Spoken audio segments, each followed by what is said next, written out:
Here we go. Today's 49ers Report is presented by Roan. I love their commuter collection. I love their commuter shirt. And for the faithful family, 20% off your entire order if you use the promo code ChatSports at roan.com/chatsports. We'll tell you more about them coming up later on today's show. As for what we're getting into on today's program, loaded docket today. There's really so much to get to, from the latest on Brock Purdy's injury to Aaron Rodgers, Vic Fangio teaming up with Mike McDaniel in Miami. We're also going to talk Jimmy Garoppolo and Trey Lance. This is your one-stop shop, folks, for the best Niners coverage year-round, every single day. Make sure you lock us in and subscribe. So, as of right now, there's some good news and developments on the Brock Purdy injury front. Kyle Shanahan and John Lynch saying yesterday that they continue to be encouraged by the diagnosis of that elbow injury on the UCL in his elbow. As of now, all signs do point to a 6-month recovery for Mr. Irrelevant,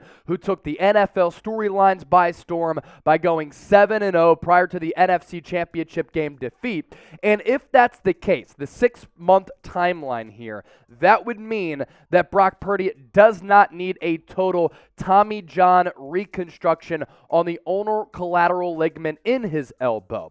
If he were to get that total Tommy John reconstruction, he could be out for an entire calendar year. This is an injury that is very prevalent with baseball pitchers. Ben Roethlisberger had to undergo that procedure back a couple of years ago, and even though he was a little bit older, was Big Ben, he lost a lot of velocity on that fastball. So Brock Purdy isn't a quarterback who doesn't have the strongest arm, which is a little bit of a concern either way, depending on if it's a reconstruction or a repair. Now, Kyle Shanahan did say that sometimes you don't know what the full injury is going to be until the doctors go in there, they scope it out, they repair it, they see how bad the damage is after Purdy's arm got bent backwards by Hassan Reddick early in that NFC title game.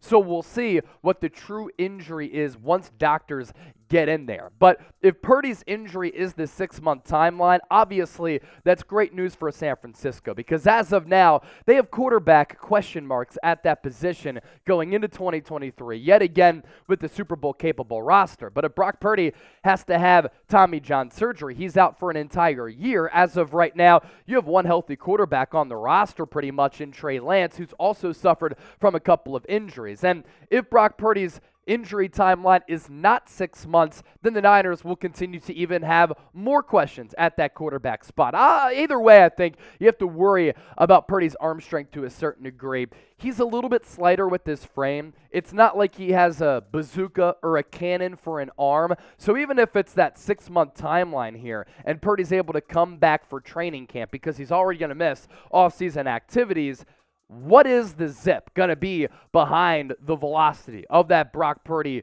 fastball? Is it going to be, less than what it was this year, which he already doesn't have the strongest arm in the world? Is the accuracy going to be a little bit compromised with that elbow surgery? As for his status moving forward into 2023, if he's able to come back in time, which we all hope that's the case, because having two quarterbacks on their rookie contracts is obviously huge news for the Niners, because it allows them to build that team with some really premier players. Matt Maiocco, probably the most tapped-in reporter with covering the Niners, said on his podcast on NBC Sports Bay Area, I think there will be a lot of pissed-off people in the locker room if Brock Purdy is not the starter next year. And it's easy to see why his teammates would advocate for Purdy being that guy, because when he's had an opportunity, he's flashed, whereas Trey Lance has been very, very inconsistent. In the regular season,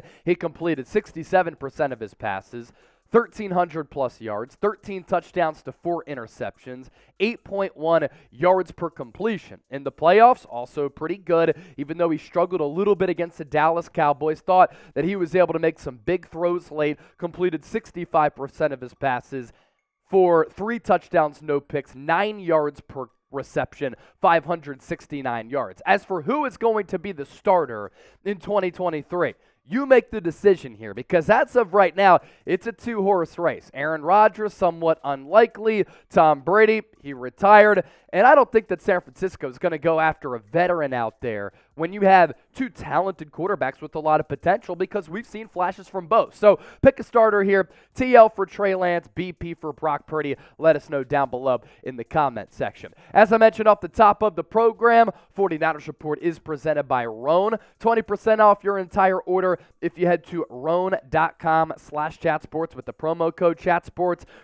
Men's closets were due for a radical reinvention. Roan stepped up to the plate. They knocked it out of the park. Roan's commuter collection, the most comfortable, breathable, flexible set of products known to man. And here's why. I'm wearing their commuter shirt, but Roan really gets you ready for any occasion. Comfortable pants, dress shirts, quarter zips, polos. You never have to worry about what to wear when you have their own commuter collection. And mobility is everything. I love their 4-way stretch fabric because it provides breathability and flexibility.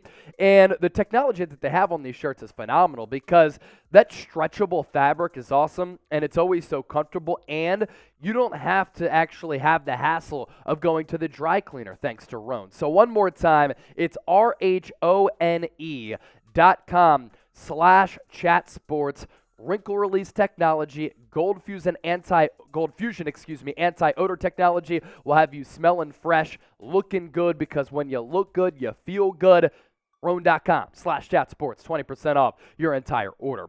Pivoting back to the two young quarterbacks on this roster, John Lynch saying this about Trey Lance, and he was brutally honest about Lance. Trey had his issues, and Trey's had a rough go here the last couple of years. He's obviously going to have to prove that he can stay healthy, but I know that there were periods of my career early when I struggled to stay healthy. Then I went 8 years without missing a snap, so that happens sometimes. And Trey Lance has suffered from a lot of injuries. So too has Jimmy Garoppolo. And for Jimmy Garoppolo, it looks as though he's not going to be back. So if it's a two-horse competition between Trey Lance and Brock Purdy, Lance is going to have to prove that he can make accurate throws, that he can run this offense consistently. I'd like to see Kyle Shanahan call a game for Trey like he's done for Jimmy G, as well as Brock Purdy, to take advantage of his strengths and see what he can do with that game plan. See if he can improve his accuracy. He's been a little bit choppy in terms of being accurate with the football, but call a game for Lance like you did for Purdy and Jimmy Garoppolo to put him in a position to succeed, and don't run him into the damn ground. As for Jimmy G, looks as though it's so long. Jimmy Garoppolo, Kyle Shanahan saying he does not envision a scenario in which Jimmy Garoppolo will be back with this football team in 2023. It's easy to see why, because his injury issues have caused problems for San Francisco. His play has been a little bit sporadic and erratic, and I think he's going to have other suitors out there where he can just simply get more playing time, and that's what competitors want. Now, a couple of weeks ago, I put together this list of Jimmy Garoppolo destinations. Which teams here could still be in the running for Jimmy G? I think the New York Jets are still there. I do think the Giants will bring back Daniel Jones. Las Vegas Raiders, big questions there. They're moving on from Derek Carr. Tom Brady just retired. Washington Commanders are starving for a starting quarterback, and he can bring that winning recipe to our nation's capital. Houston Texans, now that DeMeco Ryans is there. New Orleans Saints still looking for a quarterback. Carolina Panthers are as well. We'll see what happens with Geno Smith and the Seattle Seahawks. Green Bay Packers and that current situation with Aaron Rodgers, who we're about to talk about, and a reunion with the New England Patriots could happen as well. Will you miss Jimmy Garoppolo if he does leave the Bay Area? Look, he came here back in 2017, and I thought he did some great things for the Niners and had a lot of success here, winning more than 70% of his starts. Why for yes and for no? Let us know down below in the comment section. And a programming alert that we're excited about here, me especially, the 49ers Report next week will be live from Glendale, Arizona. We're going to be on Radio Row at the Super Bowl from Monday through Friday. Really hoping to bring you some great insight on this football team, bring on some good guests. It's unfortunate, obviously, that the Niners not going to be playing in the big game, but you don't want to miss our coverage. Hopefully we can collab with some other 49ers content creators out there if they are in Glendale, Arizona for the Super Bowl. So subscribe. Bang Bang Niner Gang, free daily shows coming your way. All right. Next up on the show, this coming from Adam Schefter, Vic Fangio. There were some buzz, there were some rumors that maybe he would be the Niners defensive coordinator to replace DeMeco Ryans. San Francisco was set to interview him, but he's not going to go to the Niners. Instead, he's going to go to Kyle Shanahan's protege in Mike McDaniel, and he's going to head to the Miami Dolphins. Adam Schefter broke the news here on this Thursday morning. After speaking with multiple teams about their defensive coordinator position, Vic Fangio has decided to join the Dolphins as their new DC and officially will accept the position on the Miami staff after the Super Bowl. He's currently a consultant with the Philadelphia Eagles. He took that job, according to reports, on Sunday. Then it wasn't made official until Thursday, And Miami getting one of the best defensive coordinators of all time. One of the best defensive masterminds in this sport. And man, he certainly has a long and impressive track record. Got to start in the NFL as the Saints linebacker coach, went to Carolina, Indianapolis Colts,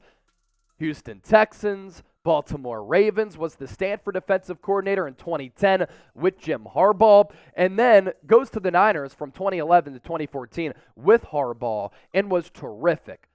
Arguably was even better with the Chicago Bears. Their defensive numbers were stellar, and then was the Broncos head coach for a couple of years now, currently an Eagles consultant. And this is where his defense is ranked year by year. 2011, 2012, second. 2013, third. 2014, 10th. 2015, 20th, 2016, 24th, and then he was really good last couple of years with Chicago after a couple of rebuilding years. 9th in 2017, 1st in 2018.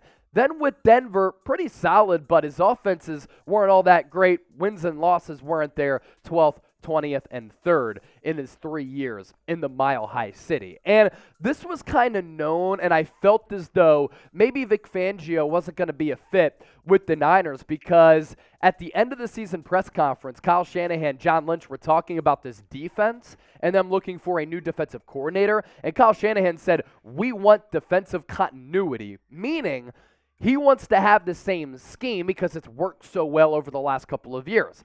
Niners and Maiocco and Robert Saleh, they run a 4-3. Vic Fangio likes to run a 3-4. So you'd have to change your defensive philosophy a little bit, and now we'll see who the San Francisco 49ers hire. As for the names that we know that they're currently interviewing or are set to interview, Steve Wilks, former Panthers interim coach, defensive coordinator, long time in the NFL, that would be a smart move in terms of scheme fit. Chris Harris, defensive backs coach with the Washington Commanders, and rumors out there that even though Chris Kocurek has said that he wants to remain as the defensive line coach because that's his passion, that's his specialty, Josina Anderson saying that there's a possible promotion for the best defensive line coach in the NFL. Either way, don't allow him to go to Houston with DeMeco Ryans, because he is the best at developing defensive linemen in the National Football League. With that, let me ask you this. If you could make your choice of the Niners' next defensive coordinator, who do you want to be the next Niners DC on this coaching staff?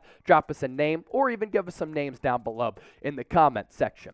Yesterday, we talked about the potential possibility of San Francisco trading for Aaron Rodgers. It's something that Mike Silver talked about with Colin Cowherd. According to Aaron Rodgers, who's playing in this Pro-Am golf event at Pebble Beach alongside Josh Allen, he said, when asked, "What's next, Aaron?" quote, "I'm not going to San Fran." Then he teed up his par 3 off the iron and spun that ball right off the green onto the fringe. So according to Aaron Rodgers, there is going to be no trade to the San Francisco 49ers. But do you believe him? I kind of do, because it doesn't really make sense from a financial perspective given the current construction of this Niners roster. This is why it could happen, though. And we've seen crazier things happen in which people lie, because sometimes people do lie, right? Rodgers grew up a Niners fan. He's from Chico, went to Butte Community College in Northern California, then went to Cal in Northern California. He's a scheme fit. Matt LaFleur, Kyle Shanahan, they see the offensive game of football in a similar way. The Niners did target him, according to a variety of reports, prior to San Francisco drafting Trey Lance. They even were interested in trying to trade for him and convince Green Bay to deal him on the night that they took Trey with the number 3 overall pick in the 2021 NFL Draft. And San Francisco, among all teams in the NFL, if Rodgers is looking for the coveted number 2 Super Bowl, the Niners do give him the best opportunity to get that desired hardware. If you're still rocking with us, you're still watching this show, you made it to the end, and you're subscribed, thank you, faithful. Type real one down in the comment section because you're a real one. As always, we appreciate all of you for watching. Make sure you subscribe. 49ers Report coming at you next week from Super Bowl 57.